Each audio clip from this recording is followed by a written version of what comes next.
ज्येष्ठ माह के दूसरे मंगलवार को कैलाशपुरी कॉलोनी के समस्त कॉलोनी वासियों ने मिलकर एक भव्य भंडारे का आयोजन किया, जिसमें इस कार्यक्रम में मुख्य रूप से समाजवादी पार्टी के पूर्व मंत्री तेज नारायण पांडे, जितेंद्र दुबे, मिंटू प्रधान, पूर्व प्रमुख सतीश पांडे, जेपी शुक्ला, पीएन पाठक, पूर्व दरोगा पाठक मनोज पांडे, सावंत तिवारी, सतीश श्रीवास्तव, विकास यादव, चंदन, अरविंद, सुरेंद्र यादव, विनोद सिंह, दीपक तिवारी, दीपक पाठक एवं कनक कैलाश धर्मार्थ सेवा ट्रस्ट के अध्यक्ष सचिन तिवारी कार्यक्रम स्थल पर मौजूद रहे। भारत संवाद से प्रशांत शुक्ला की रिपोर्ट।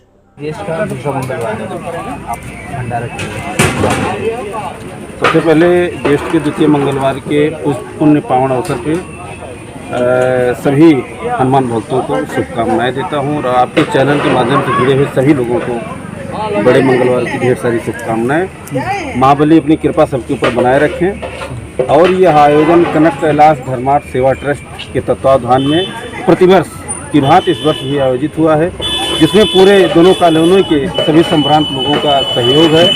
और हमारा ट्रस्ट है कनक कैलाश सेवा ट्रस्ट, उसी के बैनर तले हम ये कार्यक्रम करते हैं और प्रभु से आराधना करते हैं, वंदन करते हैं कि ये सद्बुद्धि कॉलोनी वासियों के पास हमेशा रहे, जिससे ऐसे निरंतर कार्य होते रहें। हम लोग रहें ना रहें, आने वाली पीढ़ियां ऐसे सत्कर्म करते रहें जिससे संस्कार जागृत हो समाज में। इसी मंगल कामनाओं के साथ बड़े मंगलवार के शुभ अवसर पर पुनः आप सभी का ढेर सारा आभार। जो ट्रस्ट जो आपका है, क्या ये निरंतर ये बड़े मंगलवार को सारे मंगलवार को कराएगा? ये कनक कैलाश धर्मार्थ सेवा ट्रस्ट तमाम सामाजिक कार्यों को करता है।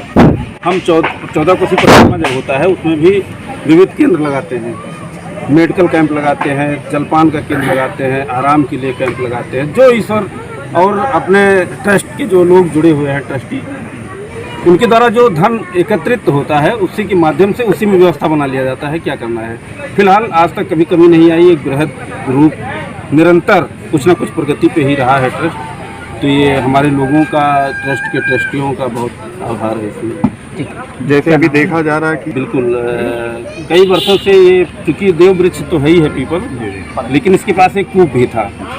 कूप था तो हम प्रभु की कृपा, किसी को पता नहीं है। सबसे पहले क्या कहेंगे? कोई नहीं जानता। भंडारे का संबंध हमारे सनातन धर्म से जुड़ा है। वैसे माना जाता है कि कलयुग के भगवान हनुमान जी का जो अवतरण हुआ है वो लोक कल्याण के लिए हुआ है। हम लोगों की चूँकि कॉलोनियाँ नहीं थी, यहाँ कोई सांस्कारिक कार्यक्रम नहीं हो रहे थे, धार्मिक कार्यक्रम नहीं हो रहे थे। एक जीर्ण शीर्ण अवस्था में पड़ा हुआ कूप था, तो ये तय किया गया कि इस कूप का सबसे पहले जो है जीर्णोद्धार कराया जाए, यहाँ रहने लायक भगवान की व्यवस्था बनाई जाए। जनौरा के कुछ लोगों द्वारा बताया गया कि यहाँ पूर्व में पूजा पाठ मरी माई के नाम से यहाँ पूजा पाठ हुआ करता था, लेकिन बाद में सब उपेक्षित हो गया। लोग बढ़ते गए, आज की आधुनिकता में लोगों के पास समय भी नहीं रहा कि अपनी उस संस्कृति को जीवित रखें। फिर यहाँ मनोज पांडे जी ने एक प्रस्ताव रखा, जो कि हमारे न्यूज़ हैं, उन्होंने एक प्रस्ताव रखा कि भैया क्यों ना हम लोग मिल करके इस कूप का जो है पुनर्निर्माण कराएं और यहाँ कुछ धार्मिक आयोजन हो। इस प्रकार यह धार्मिक आयोजन बढ़ता गया और जब भगवान राम की जो